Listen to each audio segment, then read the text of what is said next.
What if I told you millions died because of a lie?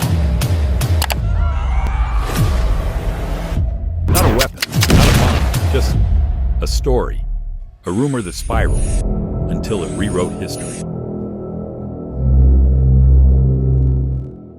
In 1903, a mysterious document surfaced. It claimed that a secret group of Jewish leaders were plotting to take over the world. It was called the Protocols of the Elders of Zion. It was a hoax, but it spread like wildfire. Fueled by fear, it made its way into Nazi propaganda and helped justify genocide. One forged booklet led to the deaths of millions. Imagine a piece of fiction so powerful it convinced nations to kill. Fast forward 100 years. The U.S. government announced Saddam Hussein has weapons of mass destruction.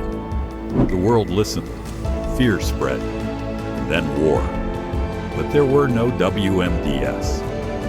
20 years later, we know it was built on shaky intelligence. Some believe it was a deliberate misdirection. The result? Hundreds of thousands dead.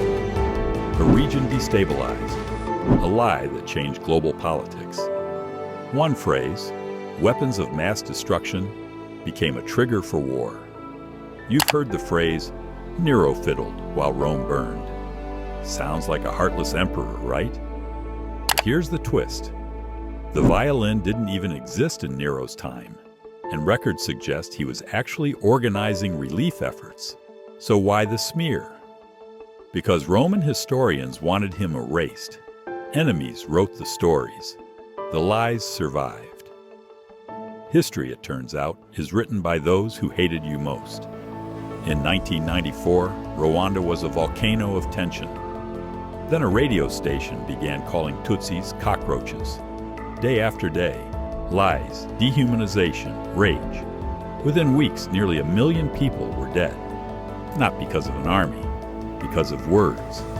It was the deadliest broadcast in history. Now, pause. We think we're smarter now. We have fact checkers, the internet, free press. But did you know? 30% of Americans still believe the 2020 election was stolen. Flat Earth groups are growing. A viral TikTok convinced thousands that pyramids were alien antennas. The lie hasn't gone away. It's faster, sharper, viral. The weapon is no longer a sword. It's the algorithm. Lies don't need an army anymore. Just a screen.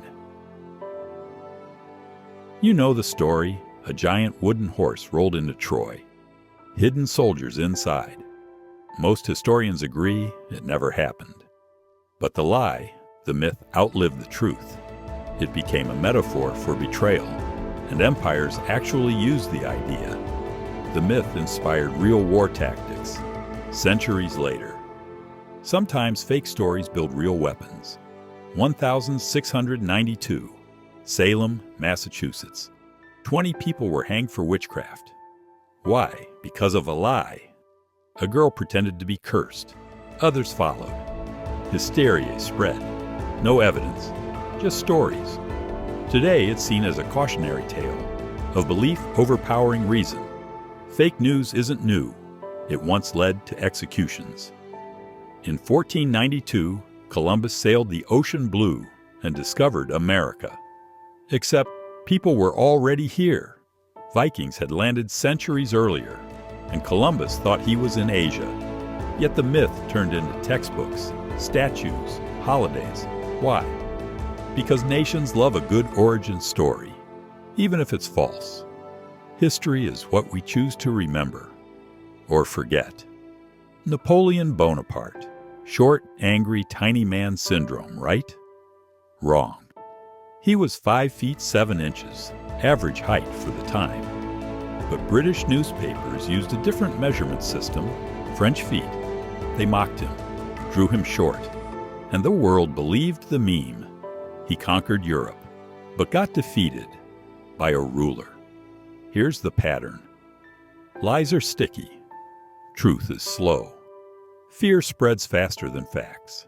And most deadly lies, they don't look evil. They look believable. They come wrapped in patriotism, or protection, or justice. The biggest threat isn't what's false, it's what sounds almost true. So next time you read a headline, pause. Ask, who benefits from this story? Because in history, the deadliest lies didn't need swords, just belief. If you learned something new, drop a comment in the comments. Subscribe for the truths they never taught in school.